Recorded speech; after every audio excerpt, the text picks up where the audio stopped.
Hello, everyone! It's almost done! It's almost done! This bland, mediocre trilogy's almost done! I thought you meant the whole franchise for a second. I was like, No, hell no. Why would I want the franchise to be done?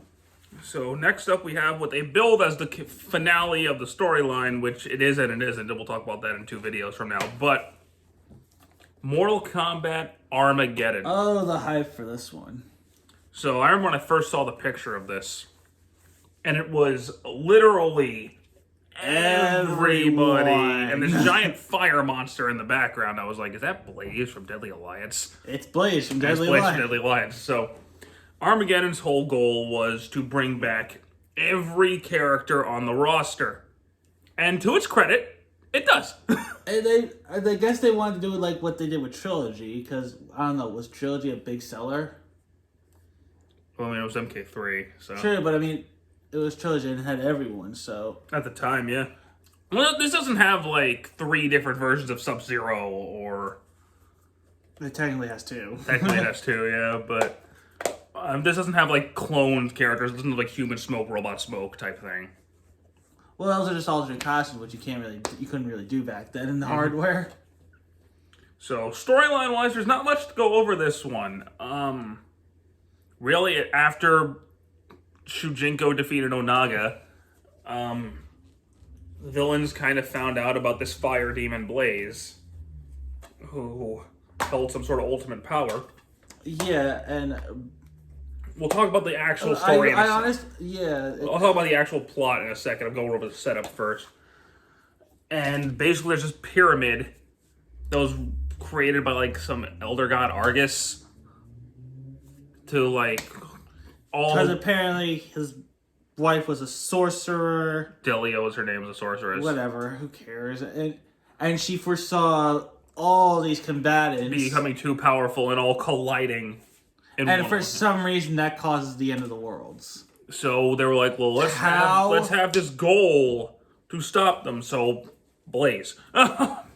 Yeah. Blaze, if you defeat Blaze, you get the power of a god, and you can do whatever the hell you want. So every combatant in the franchise shows up to fight each other. It's one big war, pretty much. So the actual story focuses on an Edenian half-god. I think he's Edenian, I don't remember. 2 half-gods. Yeah, I think he's Edenian. 2 half-gods named Taven and Dagon. Because I think the battle takes place in Indenia. Mm-hmm. Taven's the main character of the story. And, he's bland. Oh, God, yeah. He's better than Shujinko, I'll give him that.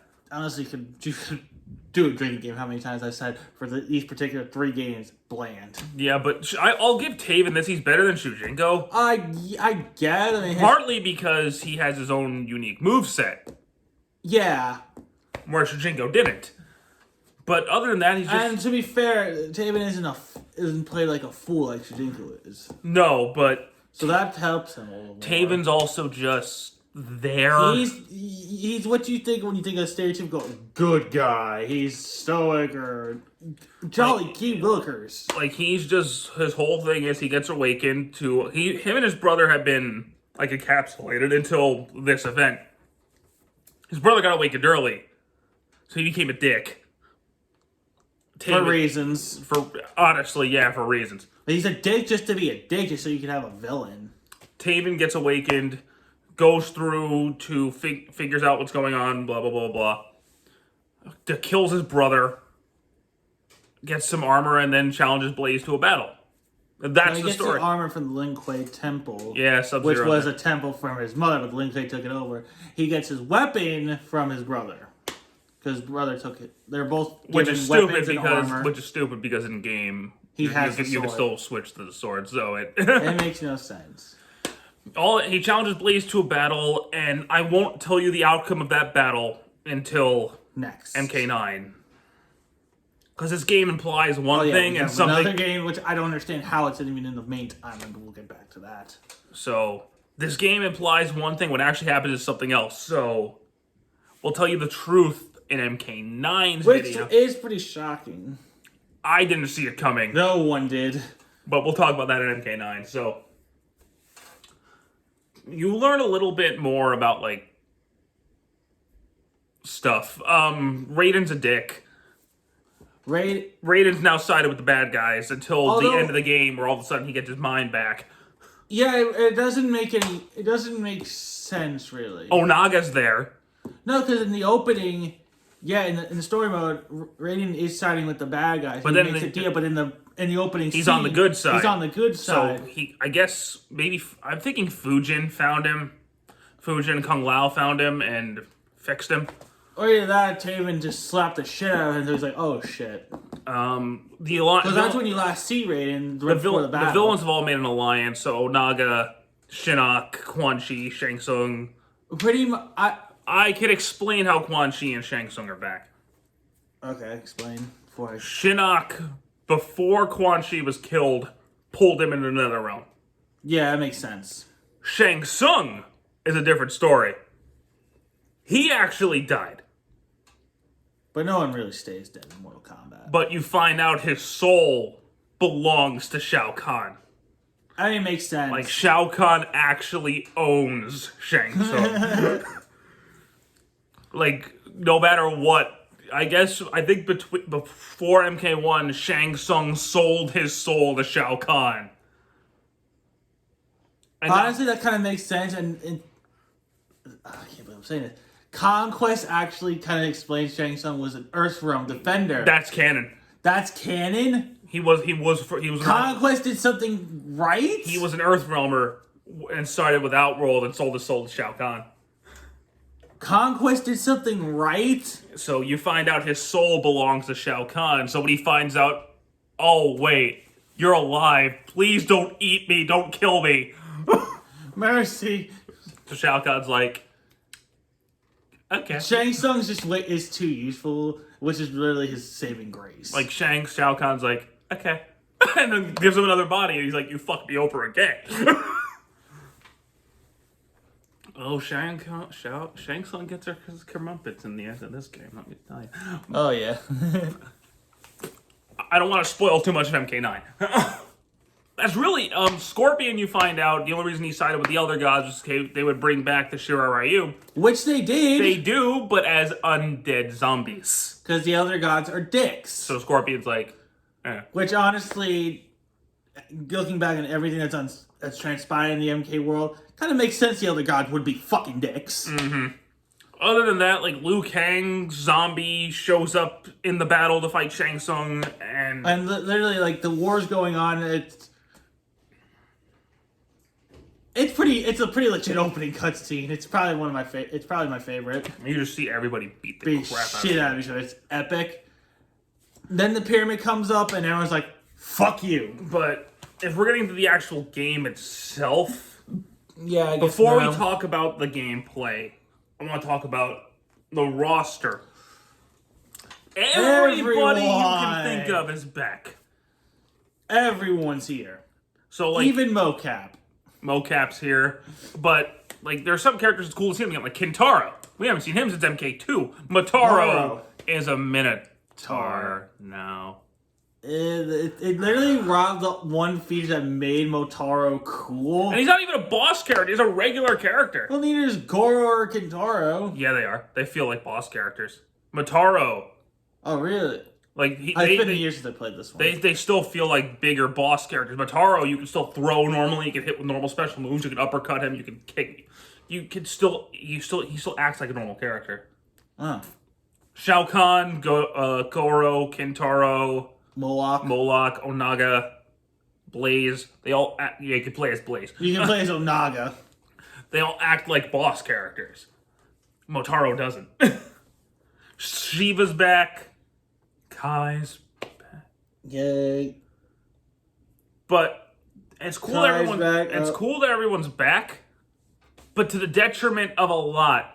A lot. Everyone just kind of feels the same. Every single character design that wasn't remade for this game is reused from Deadly Alliance or Deception.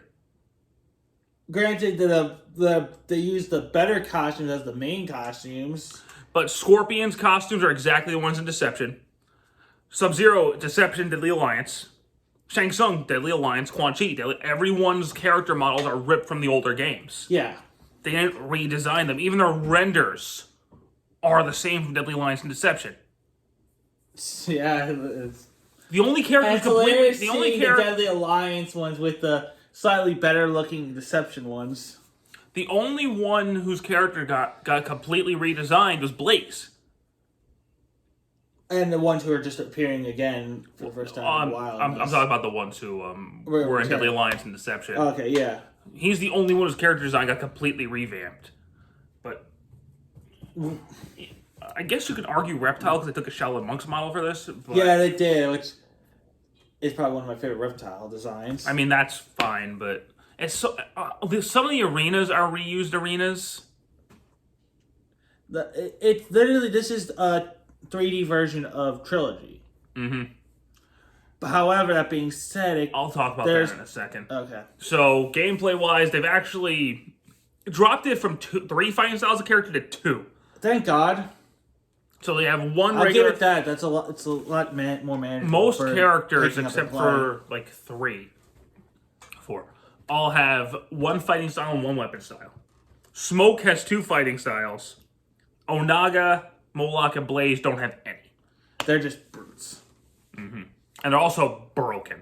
Yes. If you pick them, you're gonna win. Oh, you're winning no matter what. Oh, and the endings are so the endings suck. There's not cool artwork or screenshots or nothing. It's literally just them dancing on top of a temple. They're doing kata. They're doing fucking kata on top of the Pyramid of Argus. Before I talk about the biggest offense gameplay-wise. So you can jump again. Cool, but it feels awkward. Yeah. That's really all they added gameplay-wise. You can jump again. Yeah.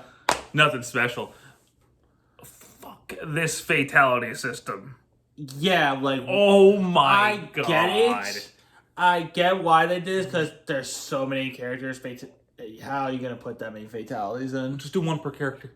True. Instead, this would have been nice as like an alternative. Like this is an alternate form of fatality. But as the only type of fatality, it's literally, it's always repeats. Everyone's is the same. Like you like chain together combos and boom, boom, boom, boom, boom. You rip somebody's head off, crush somebody's head, rip out their rib, rip off their arms. It's boring. And I hate it. Yeah. Ugh.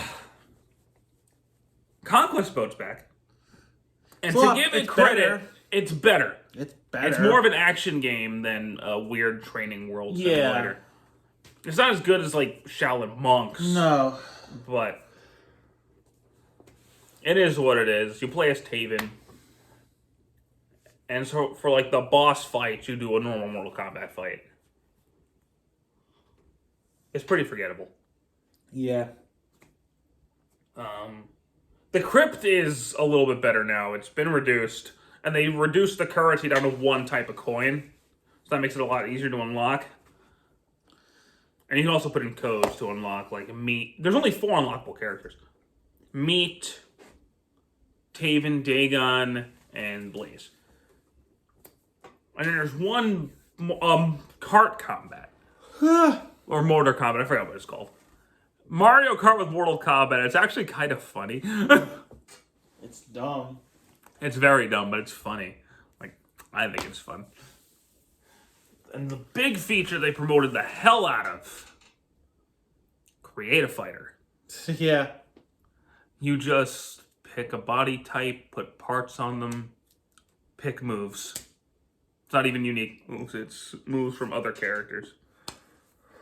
All the fighting styles are fighting styles from the roster. Cool. I guess. It's better in Soul Calibur. Yeah. And they haven't done it since. No, because they realized it was a colossal fail. Yeah, they did. There was one other thing I wanted to mention, wasn't it? Lost my train of thought. There's really nothing else I need to talk about in this game. I've really lost my train of thought on this one. If we're being 100% honest here, if we're talking strictly the main fighting series, this is my second bottom. Yep. I mean, oh my god. I appreciate it for being super ambitious. Like, seeing everybody there is cool. That's cool. It is. Like, let's not sugarcoat it. It's super cool. But that novelty does not save it, this game. No, it's just the gameplay feels lesser than even Deadly Alliance and Deception. Yeah, because there's so much in here that they had to do it. This game feels like it's showing its age. Yeah. Well, the other two do to an extent as well. Big time. Not like this, though. No. This one feels like a rush job. Just to get something on the shelves. Well, okay, hang on. When did Deception come out? 2004. When did this come out? 2006. This definitely had to be a rush job. Mm-hmm. Because they were working on Shaolin Monks in between. So... Oh, one more thing before we go. Sorry for yawning so much. This game is just so boring. Yeah, exactly. This whole trilogy is boring. And I'm finally free of it. I don't ever have to talk about these games again. This one is just... This one brings the worst out of me. The Wii... This game was also released on the Wii. Yes. And motion controls for special moves. I haven't even tried playing the Wii one. Me neither. I'm not gonna. They added one new character, female chameleon. Whoop-de-doo. I don't know why I should put her in. Oh my god. This game is so boring. It's really boring. I really want to talk about the ending of the storyline, but I also want to wait till... Yeah, it's kind of hard to talk about it without bringing up the best game. I really want to get to that trilogy. I can't wait for that. Oh, that's... I'm glad this wasn't a 30-minute rant, though. Yeah. Oh, man. But I mean, I knew this wasn't going to be a 30-minute rant. I just... Only get this for completion's sake. And just watch the opening on YouTube. Honestly, that's really That's all you need out of this game is that opening. I wouldn't play it, honestly. Like, in terms of the games in continuity, this is the worst for me. I'd say Deadly Alliance is a little worse for me. Yeah, so this for me is the bottom of the barrel in terms of the continuity. My least favorite fighting game is next time. So, we'll see you then.